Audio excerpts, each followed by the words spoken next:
Hello friends, welcome you all in your channel EX dot Shubham में। तो पिछली video तक हमने क्या किया था, हमने सब्स्टिट्यूशन मेथड को जाना था। उसके बाद से पिछले वीडियो में तो हमने एक्सरसाइज 3.3 पूरा सॉल्व किया था। तो अगला हमारा टारगेट है एक्सरसाइज 3.4 को सॉल्व करना। उसको सॉल्व करने के लिए हमें अलजेब्रिक मेथड, हमने बताया था ना कि अलजेब्रिक पहले हमने देखा ग्राफिकल मेथड के थ्रू सॉल्यूशन प्राप्त करना किसी भी पेयर ऑफ लीनियर इक्वेशन में। अब हमें क्या करेगा है, अब हमें करना है, अब हमें अलजेब्रा के मेथड से, अलजेब्रिक मेथड से हमें सॉल्यूशन प्राप्त करना है linear equation of two variable, pair of linear equation in two variables, यानी जो पेयर ऑफ लीनियर इक्वेशन है उनके सॉल्यूशन हमें प्राप्त करना है by the method of algebraic method. और अलजेब्रिक मेथड में मैंने जो 3 मेथड आपको बताए थे, पहला बताया था सब्स्टिट्यूशन मेथड, जो पिछले 2 वीडियो में मैंने कवर किया। आज सेकंड मेथड के बारे में हम पढ़ेंगे। वो क्या है? Elimination method. ठीक है, इस एलिमिनेशन मेथड के थ्रू हम सॉल्यूशंस निकालेंगे, solution of pair of linear equation in two variable. तो चलो शुरू करें। अच्छा देखो, एलिमिनेशन मेथड कुछ नाम से कुछ दिमाग में घुस रहा है, हाँ कि सब हुआ बैठे हो? अब देखो, एलिमिनेशन मेथड मतलब कुछ एलिमिनेट करना, मतलब कुछ काट पीट करेंगे यहाँ पे। अगर किसी 2 वेरिएबल है तो एक वेरिएबल को हटा दोगे, ठीक है, यही काम करना है। तो इसके कुछ स्टेप हैं, उनको फॉलो, जिनको हमको फॉलो करना है, तो कुछ स्टेप को हम लिख लेते हैं। मतलब लिख लेते हैं और समझ लेते हैं। मेन समझना है, लिख के हम क्या करेंगे, इन स्टेप से आपका कोई दूर दूर से तक कोई वास्ता होना नहीं चाहिए, क्योंकि रटना थोड़ा ना है। तो स्टेप नंबर 1, यानी पहला स्टेप, आपको पहला काम क्या करना है? तो पहला जो काम करना है, देखो, फर्स्ट मल्टीप्लाई, यहाँ बीच में यल रहेगा, हाँ, first multiply both the equations, both the equation, दोनों इक्वेशन को पहले मल्टीप्लाई करेंगे बाय सम सुटेबल,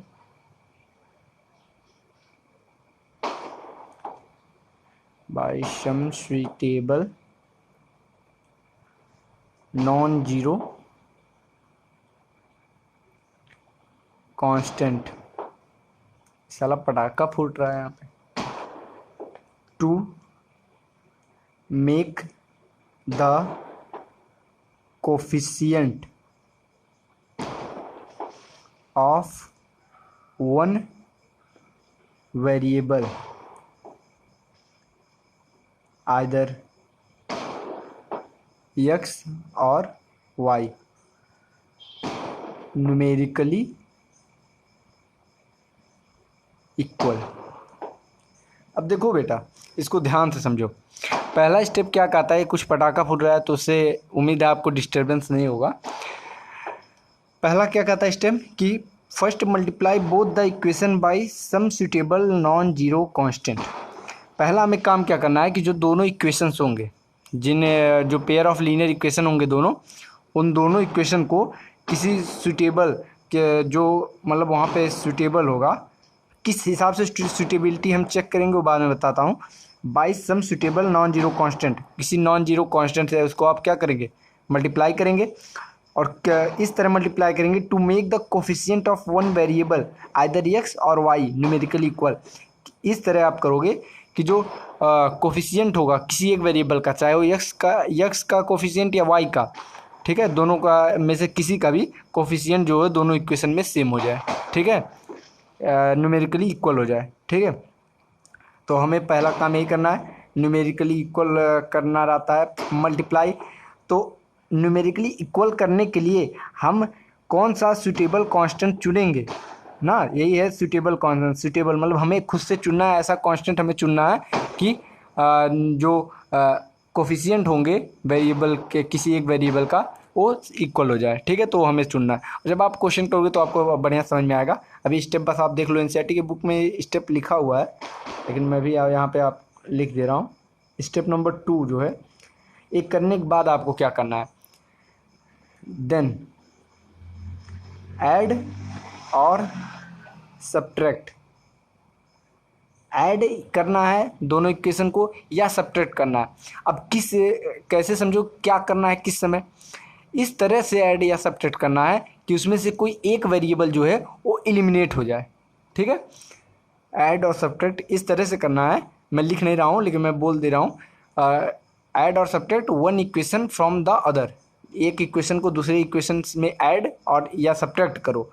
और किस तरह करना है, so that one variable get eliminated, इस तरह से कि जो एक वेरिएबल है वो एलिमिनेट हो जाए।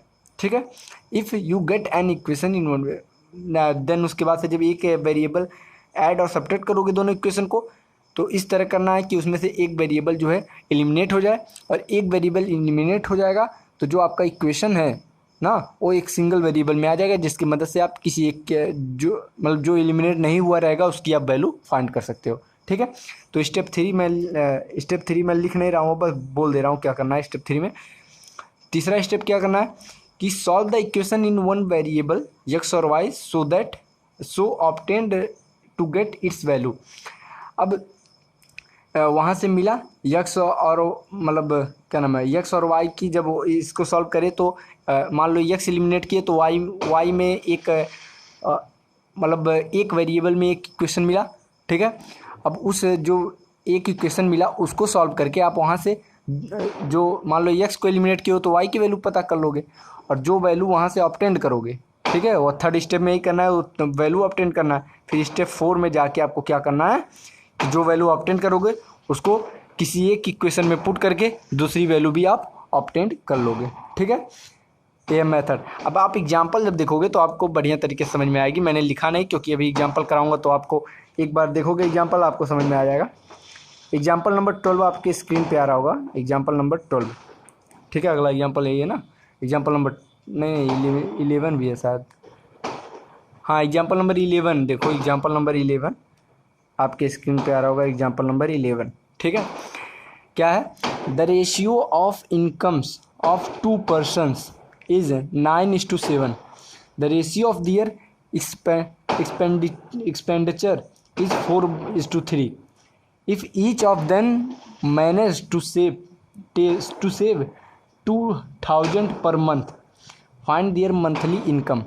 ठीक है, देखो दो लोग हैं, ठीक है, दोनों का जो रेशियो है किसका, इनकम का, कितना कमाते हैं उसका रेशियो कितना है 9:7, और वो कितना खर्च करते हैं। ठीक है, कितना वो खर्च करते हैं उसका ratio 4:3। Each of them manage to save 2000 per month, जो दोनों हैं वो 2000 रुपये पर महीना बचा लेते हैं। ठीक है, तो आपको बताना है कि उनका मंथली इनकम कितना है। ठीक है, मंथली इनकम उनका कितना है ये आपको बताना है। तो आप यहाँ पे क्या करोगे, आप यहाँ पे कंसिडर करोगे, जैसे मैं कहूँ कि उनके दोनों पर्सन का जो इनकम है, ठीक है, let the income of the two person क्या मान ले 9x एंड 7x रुपीज़ में, रुपया 9x और रुपीज़ 7x मान लें। अच्छा, आप कहोगे 9x 7x मैंने इनकम क्यों माना, तो देखो दे रखा है क्वेश्चन में कि उनका जो क्या नाम है इनकम का जो रेशियो है वो 9/7 है ना, तो इसका मतलब उनका income 9 times something upon 7 times something होगा। ठीक है, मतलब कुछ भी होगा, 9 times something upon 7 times something, something से समथिंग कैंसिल हो गया होगा, 9/7 उसका रेशियो आया होगा। ठीक है, तो उस समथिंग को हम x मान ले रहे हैं।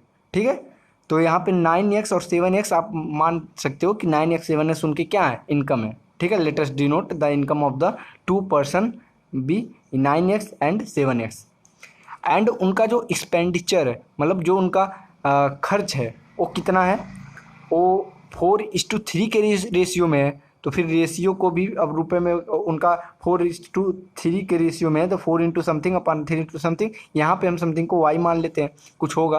ठीक है, कोई भी कॉमन फैक्टर होगा जो कटा होगा। ठीक है, तो एक्सपेंडिचर जो उनका है उसको हम मान लेते हैं कि ना ₹4y, सॉरी यहाँ y हमने माना, एंड कितना 3y। ठीक है, अब एक कहानी था फर्स्ट पर्सन का, एक कहानी था सेकंड पर्सन का। कैसे, ये फर्स्ट पर्सन का, ये सेकंड पर्सन का। कैसे, देखो पहले और दूसरे पर्सन के इनकम का रेशियो 9/7 था ना बे, 9/7 था, तो x से x कटा था, 9/7 आया था। इन दोनों के खर्चे का रेशियो कितना था, 4:3 था, तो y कटेगा, 4/3 आ जाएगा। ठीक है, कोई दिक्कत यहाँ पे नहीं ना। अब पहले पर्सन की बात करें तो पहले पर्सन का 9x इनकम था और 4y खर्चा था।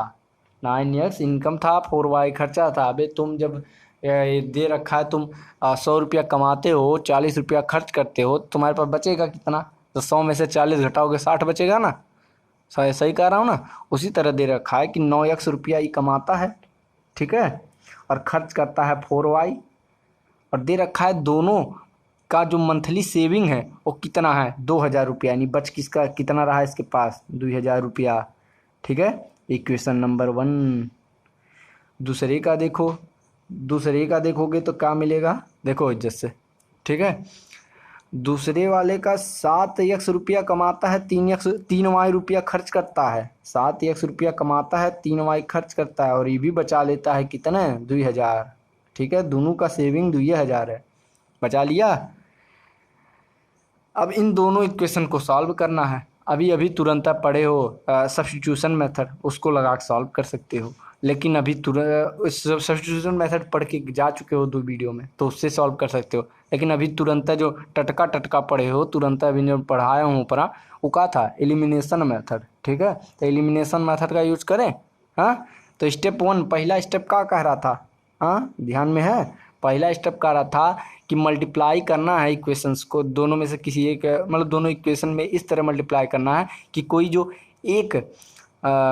एक वेरिएबल जो है उनका कोफिशिएंट जो है वो सेम आ जाए। ठीक है, अब देखो हम इसमें से क्या करें, किसका सेम करें, जिसका हमको आसान लगे। तो देखो हमको है ये तो आसान लग रहा है वाई वाला सेम करना। ठीक है, अब तुमको क्या लग रहा है वो हम नहीं जानते, लेकिन हमको आसान लग रहा है। कैसे करेंगे, तो अगर हम इक्वेशन 1 को 3 से मल्टीप्लाई कर दें और इक्वेशन 2 को 4 से मल्टीप्लाई कर दें। अब यही हमको सोचना है, जो हमने कल लिखा था ना कि सम सुटेबल नॉन जीरो कांस्टेंट, तो सुटेबिलिटी हमें यहीं से सोचना है कि हम किस हिसाब से करें कि अगर 2 इक्वल हो जाए।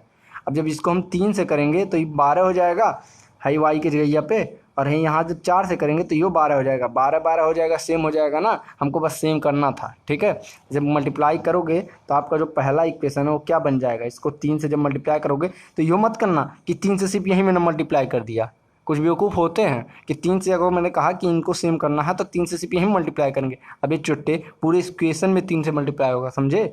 तो पूरे इक्वेशनवा में 3 से मल्टीप्लाई करो, इधर पूरे इक्वेशनवा में 4 से मल्टीप्लाई करो, तो का नया इक्वेशन मिलेगा। तो देखो स्टेप 1 के अकॉर्डिंग का मिलेगा। जब इसमें 3 से मल्टीप्लाई करोगे तो मिलेगा तुमको 27x, और इसको मिलेगा -12y, और इज इक्वल टू 20, 3 दूना 6, यही हो गया 6,000 मिला। इक्वेशन इसको थर्ड मान लो, मान लिए। अब हमें जब 4 से करवा तो ये कितना मिली, 7 चौक 28x माइनस 4 तियाँ 12y इज इक्वल टू 4 दूना 8,000। अब देख बेटा, हमको करना क्या था, हमको कोनो एक वेरिएबल का जो वो है, क्या नाम है, कोफिशिएंट है, उनको सेम करना था। तो देखो यहाँ पे वो एक वेरिएबल y का देखो कोफिशिएंट सेम हुआ कि नहीं, हो गया ना। अब जब हो गया तब हमको सोचना है कि हमको ऐड करना है या तो सब्ट्रैक्ट करना है। देखो दूसरा स्टेप क्या कहता है कि ऐड करो या तो सब्ट्रैक्ट करो। अब हमें सोचना है हम करेंगे क्या। अब देखो बेटा, इस तरह देखो सोच के हमको ये काम करना है, ऐड करना है या सब्ट्रैक्ट करना है। ठीक है, लेकिन इस तरह करना है कि कोई एक वेरिएबल जो है वो एलिमिनेट हो जाए, तभी तो इस मेथड का नाम एलिमिनेशन है। हाँ, तब बता एलिमिनेशन मेथड नाम है, और एलिमिनेशन मेथड नाम है तो किसी को एलिमिनेट करना ही पड़ेगा। ठीक है, और किसको करेंगे, जिसको हमने सेम बनाया है। ठीक है, अब सेम बना है तो इनको इस तरह ऐड करो या सब्ट्रैक्ट करो इन दोनों इक्वेशन को, कि क्या हो जाए, एक वेरिएबल गायब हो जाए। ठीक है, अब देखो क्या करेंगे, यहाँ पे देखो अगर तुम ऐड करते हो ससुरी तो हाई 12 -24y आ जाएगा। लेकिन अब भाई ये सब्ट्रैक्ट कर दो, -12 में से -12 को हटा दो, घटा दो। ठीक है, तो क्या हो जाएगा, ये बन के 0 तो हो जाएगा। जब घटाओगे तो पता ही होगा कि जब घटाते हो तो साइन चेंज हो जाता है नीचे वाले का, तो हाई हो जाएगा माइनस, हाई हो जाएगा प्लस, और हो जाएगा माइनस। ठीक है, जब घटाओगे तो 27 में से 28 घटाओगे तो -x बचेगा। हाई जब -12 में से +12 को घटाओगे, -12 में से -12 को घटाओगे, यानी -12 में हाई तो हाई कितना था 27, और +27 था -28, तो ये बचा -x, यह -12 +12, ये बच जाएगा 0, यानी ख़त्म। यानी इसको ऐसे काट दोगे। ठीक है, और ये 6000 में से 8000 घटेगा तो -2000 बचेगा। यहाँ से ख़त्म। यक्स इज इक्वल टू कितना हुआ 2000। यक्स की वैल्यू मिल गई, मिली कि ना, मिल गई ना। अब यक्स की वैल्यू जब मिल गई तो हाई दो इक्वेशनवा का करे पड़े हैं। अभी इन दोनों इक्वेशनवा में इक्वेशन 1 2 3 4 कहीं भी, समझे, इक्वेशन 1 2 3 4 कोनों में यक्स की वैल्यू आप पुट कर दो तो मैं वाई अपने आप मिल जाएगी। ठीक है, हम इक्वेशन 1 में पुट कर देते हैं। ठीक है, तो क्या था इक्वेशन 1, 9 इंटू यक्स, तो 9 यक्स की जगह क्या क्या पुट करोगे 2000 -4y इज इक्वल टू 2000। ठीक है, इक्वेशन 1 में पुट किया। स्टेटमेंट तुम लिख लेना बे, उसमें दिया एनसीईआरटी में, देख के लिख लेना। ठीक है, तो 9 दूनी ये कितना हो गया 18000 -4y इज इक्वल टू 2000। इधर 4y को इधर भेजो तो 4y इज इक्वल टू इसको इधर भेजो तो 16000। तो y इज इक्वल टू कितना हुआ 4 से ही जाएगा तो 16000 को जब 7 से डिवाइड करोगे तो कितना मिल जाएगा बेटा 4000। ठीक है, y मिल गया 4000। यानी यहाँ से क्या पता चला, हाँ y का हमें काम ही नहीं था यार, झूठा निकाले। क्योंकि हमसे पूछा कहा था क्वेश्चन हम देखोगे तो क्वेश्चन में पूछा था कि दोनों का मंथली इनकम कितना है। तो मंथली इनकम हमने माना क्या था, हमने मंथली इनकम एक का 9x माना था, एक का 7x माना था। तो हमें तो यक्स ही बस चाहिए था, तो यक्स हमें 2000 मिल ही गया था। तो पहले का जो मंथली इनकम होगा 9x यानी 9 इंटू 2000, 9 इंटू 2000 यानी कितना होगा 18000 पहले का इनकम। दूसरे का कितना होगा 7 इंटू एक्स यानी 7 इंटू 2000 यानी 14000 दूसरे का इनकम है। ठीक है, दोनों का इनकम निकालना था, निकल तो गया भाई। ठीक है, और दोनों का खर्चा कितना है तो वो वाई पता ही चल गया है। तो एक का है 4y खर्चा, एक का है 3y, तो वैल्यू पुट करके निकाल लो। कोई कठिन लगा तुमको नहीं ना। ठीक है, ये मिल गया 18000 14000, इन दोनों का क्या इनकम मिल गया। अब देखोगे अगला क्वेश्चन तुम्हारे स्क्रीन पे आ रहा होगा, स्क्रीन पे क्या है क्वेश्चन, एग्जाम्पल नंबर 12 है। ठीक है, एग्जाम्पल नंबर 12, इसमें क्या कहा है, use elimination method to find all possible solution of the following pair of linear equation. Linear equation क्या क्या दे रखे हैं 2x + 3y is equal to 8, यह पहला। और दूसरा ही पिछों दे रखा है 4x + 6y is equal to 7, यह दूसरा। ठीक है, दो इक्वेशन तो के दे रखा है। अब इलिमिनेशन मेथड के थ्रू आपको क्या करना है, ऑल पॉसिबल सोल्यूशन बताना है पेयर ऑफ लीनियर इक्वेशन के। ठीक है, तब इलिमिनेशन मेथड क्या कहता है, पहला ऐसे नंबर से मल्टीप्लाई करा दोनों इक्वेशन के कि का मिल जाए कोफिशिएंट जो है कोनो एक वेरिएबल का सेम हो जाए। ठीक है, अब यहाँ देखो कौन सा आसान लग रहा है करना। अच्छा देखो एक आइए पहिल का अगर हम आसान दोनों कह सकला एहो कह सकला, दोनों सेम बात हुई। ठीक है, तब पहिल का हम मान ले एक्स के सेम करे चाहता थी। ठीक है, तो अब पहले इक्वेशन को अगर हम 2 से मल्टीप्लाई कर दी और दूसरे के 1 से, जरूरत ना है मर्दे, दूसरा ये रहने दो। ठीक है, दूसरा इक्वेशन यही रहने दो, पहले को बस 2 से मल्टीप्लाई कर दो। ठीक है, अब पहले इक्वेशन को जब 2 से या दूसरा ऐसे लिखने के लिए लिख लो कि 1 से मल्टीप्लाई कर रहे हैं। ठीक है, अच्छा पहले को जब 2 से मल्टीप्लाई करें तो पहला कितना मिला देखो 4x + 3 दूना 6y इज इक्वल टू 8 दूना 16। और दूसरा इक्वेशन 3 हो गया, इसको जब 1 से किए या वैसे ही रहने दिए होते तो ये कितना है 4x + 6y + is equal to 7, चौथा इक्वेशन। अब देखो अब क्या करना है, हमें इस तरह करना है कि एलिमिनेट हो जाए। क्या हमें एलिमिनेट करना है, वेरिएबल एलिमिनेट करना है। तो माइनस कर देते हैं, माइनस माइनस और ये भी माइनस। अब देखोगे हइयो एलिमिनेट हो गया, हइयो एलिमिनेट हो गया, यानी इधर बचा 0, इधर बचा 16 में से 7 गया कितना बे 9 बचा। और 0 9 के इक्वल होता है का, कौन पढ़ा है, कहीं पढ़े हो 0 9 के इक्वल नहीं होता है। यानी ये स्टेटमेंट कैसा है, फॉल्स स्टेटमेंट। और मैंने बताया था सब्स्टिट्यूशन मेथड में ही कि जहाँ भी स्टेटमेंट क्या होगा फॉल्स होगा, उस कंडीशन में उस पेयर ऑफ लीनियर इक्वेशन के कितने सॉल्यूशन होंगे, कितने, एको नहीं। मतलब जब ट्रू स्टेटमेंट होता है तो कितने होते हैं, इन्फिनाइट मेनी सॉल्यूशन। जब फॉल्स स्टेटमेंट रहता है तो पेयर ऑफ इक्वेशन के कोई सॉल्यूशन ही नहीं होते। यानी this pair of equation has no solution, यानी ये कैसा है इनकंसिस्टेंट पेयर ऑफ इक्वेशन है।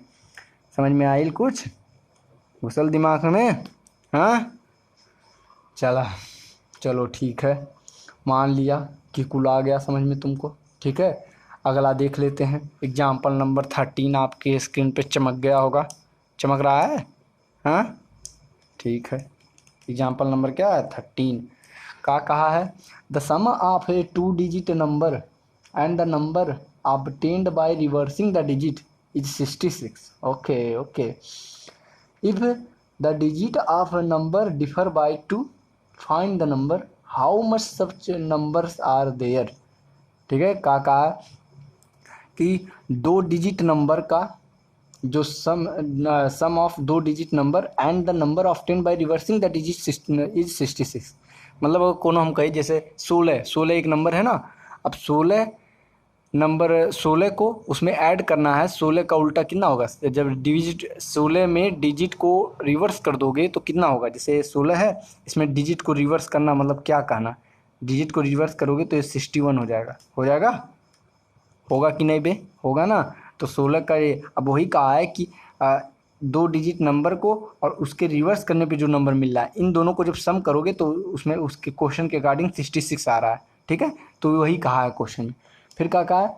ये हो गया पहला बात। दूसरा क्या है? If the digit of the number differ by 2, मतलब जो डिजिट दे रखे हैं, दोनों जो डिजिट हैं वो 2 के डिफर में है, मतलब उन दोनों के डिजिट का जो डिफरेंस है वो कितना है? 2 है। तो find the number, how many such numbers are there. तो आप नंबर फाइंड करो। ठीक है, और कितने नंबर पॉसिबल हैं वो भी बताओ। ठीक है,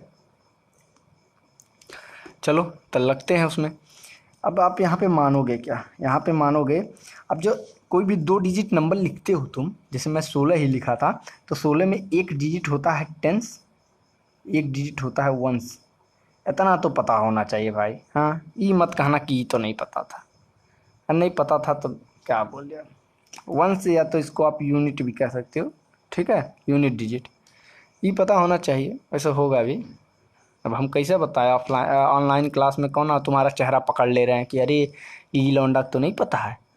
अब ऐसे देख नहीं ना सकते, नहीं तो चबरिया देते।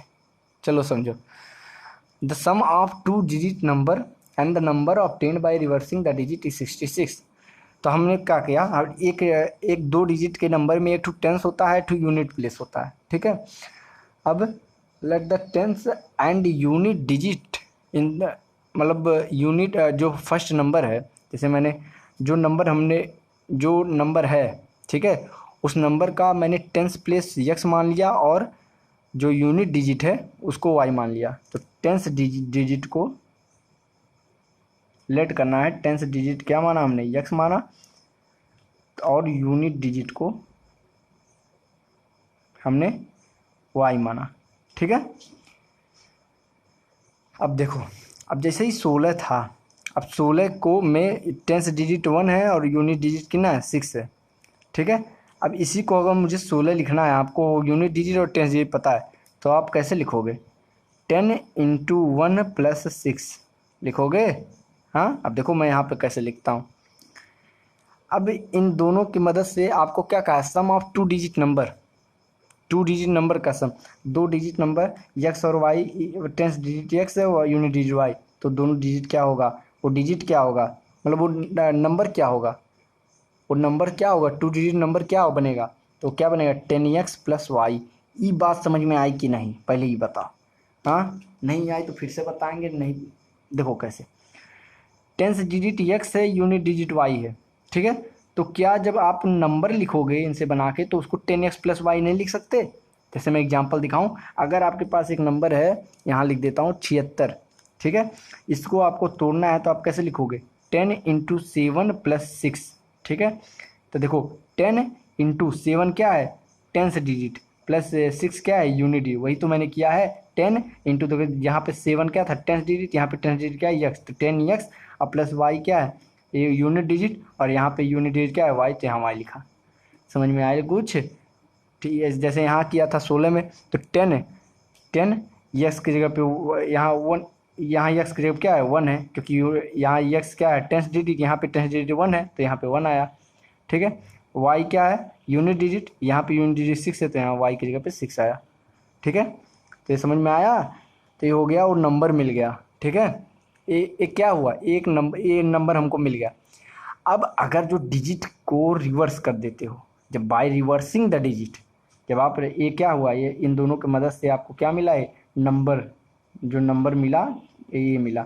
अब जब डिजिट को रिवर्स कर देते हो तो डिजिट को रिवर्स करने पे, यानी जब 16 में आप डिजिट को रिवर्स किए तो आपको 61 मिला था।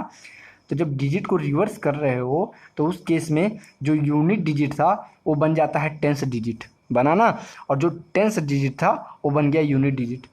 यहाँ पे 2 डिजिट नंबर का बात हो रहा है इसलिए मैं ये डिजिट का एग्जाम्पल ले रहा हूँ, ठीक है। तो जब डिजिट को रिवर्स किए तो उल्टा हो गया, क्या हुआ, यूनिट डिजिट जो था वाई ये बन गया टेंस डिजिट, और जो टेंस डिजिट था एक्स वो बन गया यूनिट डिजिट। तो यहाँ से जब रिवर्स करने पे, आफ्टर रिवर्सिंग जो नंबर मिलेगा हमको, नंबर क्या मिलेगा, वो मिलेगा 10y प्लस एक्स। कोई दिक्कत, 10y प्लस एक्स मिलेगा कि नहीं। जैसे इसको अब रिवर्स किया तो 61 आया, तो अब इसको लिख सकते हो 10 इंटू 6 प्लस 1, ठीक है। उसी अकॉर्डिंग मैंने बताया 10y प्लस एक्स के फॉर्म में आ गया। अब वही कहा है कि the sum of 2 digit number ये हुआ, तो and the number obtained by reversing the digit, जब डिजिट को रिवर्स किए तो नंबर ए मिला ना, ऑब्टेन्ड हुआ। इन दोनों का सम दे रखा है 66, यानी 10x plus y plus 10y plus x is equal to 66। यही कहा है पहला जो लाइन था, ठीक है। पहला लाइन को बढ़िया तरीके से समझाया क्योंकि कई क्वेश्चन में डिजिट को रिवर्स करने वाला कॉन्सेप्ट यूज होगा, इसलिए मैंने समझाया। 10x plus x 11x plus 11y is equal to 66। यहाँ से 11 हटा दो तो x plus y is equal to 6, एक इक्वेशन मिल गया, ठीक है। दूसरा इक्वेशन हम कैसे फाइंड करेंगे, कि दे रखा है कि दोनों जो डिजिट है, if the digit of the number differ by 2, दोनों डिजिट है वो क्या है, 2 के डिफरेंस से है, ठीक है। मतलब वो जो दोनों डिजिट है उन दोनों के डिजिट में डिफरेंस कितने का है, 2 का, यानी x minus y is equal to 2, x minus y is equal to 2। X क्या है, एक डिजिट है, तो वाई क्या है, दूसरा डिजिट है, दोनों डिजिट का डिफरेंस 2 है। क्या ये सही है, हाँ, कौन कौन सोच रहा है, सही तो है ही। एक्स माइनस दोनों का डिफरेंस क्या दिया है, 2 दिया है, सही लिखा हूँ मैं, ठीक है। X minus y is equal to 2 सही है। लेकिन और क्या पॉसिबिलिटी है, यहाँ पे लिखोगे either this equation is true, या और क्या हो सकता है, या आपका y minus x is equal to 2, ये भी तो सही है, क्योंकि तुमको ये नहीं बताया है कि एक्स वाई में बड़ा कौन है, ठीक है। तुमसे बस इतना कहा है कि दोनों डिजिट का डिफरेंस कितना है, 2 का है, दोनों डिजिट का डिफरेंस कितने का है, 2 का है। अब डिफरेंस 2 का है तो पता नहीं न्यूमेरिकली यूनिट डिजिट बड़ा होगा कि टेंस डिजिट, हमें क्या पता। तो ये दोनों इक्वेशन क्या है, पॉसिबल है। तो अब तुम क्या करोगे, ये तो पहला इक्वेशन एकदम ट्रू सही है, जो कंडीशन दिया है उसी अकॉर्डिंग। दूसरे इक्वेशन में ये भी सही है, ये भी सही है, तो एक बार पहला इसको लेके और दूसरा इसको लेके सॉल्व करोगे, और एक बार पहला इक्वेशन इसको और दूसरा इक्वेशन इसको लेके सॉल्व करोगे, ठीक है। तो 2 केस बनाओगे, ठीक है। आओ अब 2 केस में सॉल्व करते हैं, लाइन मैंने खींच दिया। अब देखो पहला इक्वेशन दूसरा इक्वेशन, अब इसमें किसी चीज़ की मल्टीप्लाई करने की ज़रूरत ही नहीं है, क्योंकि देखो न्यूमेरिकली देखोगे तो यहाँ देखोगे, यहाँ पे इसका कोफिशिएंट कितना है, 1 है, इसका कोफिशिएंट कितना है। अब कोई ये कहे, कोई बच्चा होगा कहेगा सर जी इसका कोफिशिएंट तो -1 है, आपने कहा था कि कोफिशिएंट क्या होना चाहिए, इक्वल होना चाहिए। अबे तो इक्वल ही है ना, न्यूमेरिकली इक्वल होना चाहिए, ठीक है। न्यूमेरिकली यानी न्यूमेरिकल वैल्यू, ये माइनस प्लस ध्यान मत दो, वाई का कोफिशिएंट 1 है, इसका कोफिशिएंट -1 है, तो माइनस ध्यान मत दो, इसका कोफिशिएंट 1 है ना, तो बस हो गया काम। अब इन दोनों इक्वेशन को अगर तुम ऐड करते हो तो ऐड करोगे तो ये माइनस और प्लस ये दोनों कैंसिल हो जाएंगे और एक वेरिएबल क्या हो जाएगा, एलिमिनेट हो जाएगा, ठीक है। दोनों को ऐड कर लो, तो इन दोनों को ऐड करोगे तो मिलेगा 2x इज इक्वल टू 6 2 8, तो x इज इक्वल टू कितना मिला, 4 मिला। अब x इक्वल टू 4 इन दोनों में से किसी इक्वेशन में पुट कर दो, इसमें या इसमें, तो कितने मिलेगा 4 माइनस, इसमें पुट किया हूँ 4 minus y is equal to 2, तो y इज इक्वल टू कितना मिल गया 2। एक x 4 मिला, y 2 मिला, ठीक है। तो अगर जो x 4 मिला y 2 मिला तो द नंबर कितना होगा, नंबर क्या मिला तुमको, यहाँ से नंबर मिला 42 मिला कि नहीं, नंबर मैंने 10 डिजिट x माना था और यूनिट डिजिट y माना था, तो x आ गया 4, y आ गया 2, तो 42 मिला। ठीक है, ये मिला केस 1 यानी पहले केस के हिसाब से। ठीक है, दूसरे केस के हिसाब से यानी जब सेकंड इक्वेशन हम इसको मान रहे हैं तब क्या होगा। अब इस केस में देखोगे, इसमें भी जब आप ऐड करोगे तो देखोगे हाई x वाला टर्म कैंसिल हो जाएगा, y वाला जुड़ जाएगा। तो ऐड करें तो 2y इज इक्वल टू 6 2 8 हुआ, y इज इक्वल टू कितना मिला 4 मिला, 4 मिला। अब y इज इक्वल टू 4 दोनों में से कौन पुट कर दी, हम मान लो पुट कर दिली, तो 4 minus x is equal to 2, तो x इज इक्वल टू कितना मिला 2। तो यहाँ से देखोगे नंबर क्या मिलेगा, यहाँ से नंबर क्या मिलेगा, नंबर मिलेगा यक्स क्या था 10 डिजिट था, वाई क्या था यूनिट डिजिट, तो यक्स वाई यानी 2 और 4 24 मिला। तो एक नंबर मिला 24, एक मिला 42 मिलेगा। ठीक है, और देखो क्वेश्चन में आपसे ये भी कहा था कि नंबर हमने फाइंड कर लिया 42 और 24, और पूछा था कि how many such numbers are there, मतलब कितने नंबर पॉसिबल हैं ऐसे। तो टोटल 2 नंबर पॉसिबल हैं, एंड देयर आर 2 सच में नंबर्स 42 एंड 24। ठीक है, कोई दिक्कत यहाँ पे होना भी नहीं चाहिए। ठीक है, बढ़िया से समझाया। अब देखो आधा घंटा हो गया है, तो इस मतलब आज के वीडियो को यहीं समाप्त करना पड़ेगा। ठीक है, कहीं भी कोई डाउट हो, आर.डी. शर्मा, आर्य अग्रवाल, कोई भी क्वेश्चन हो तो आपके स्क्रीन पे मेरा वो क्या नाम है इंस्टाग्राम आईडी आ रहा होगा, उस पर आप मैसेज कर सकते हो। कमेंट बॉक्स आपके पास है ही, कहीं भी कोई चीज़ ना समझ में आए तो कमेंट बॉक्स का यूज़ करो। ठीक है, उसके बाद से अगले वीडियो में 3.4 एक्सरसाइज को सॉल्व कराना है मेरे को। आज इतना, आज पूरा एग्जाम्पल तक ख़त्म किया और एलिमिनेशन मेथड आपको समझा दिया। कल के वीडियो में मतलब कभी भी जब भी आएगा अगले वीडियो में एक्सरसाइज 3.4 सीधा सॉल्व करूँगा जल्दी जल्दी। ठीक है, क्योंकि मैंने पूरा इधर समझा दिया, आपको बस वहाँ देखना है और अब फटाफट सॉल्व करना है। आप एक बार खुद से ट्राई कर लेना एक्सरसाइज 3.4 सॉल्व करके, आओगे वहाँ और बेहतर तरीके से समझ में आएगा। ठीक है, तो अगर जो वीडियो पसंद आया तो वीडियो को लाइक कीजिए, चैनल पे पहली बार आए हो चैनल को सब्सक्राइब करो, बेल आइकन भी दबा देना ताकि अगला वीडियो आते ही नोटिफिकेशन आपको प्रोवाइड हो जाए। ठीक है, मिलते हैं अगले वीडियो में, तब तक के लिए बाय।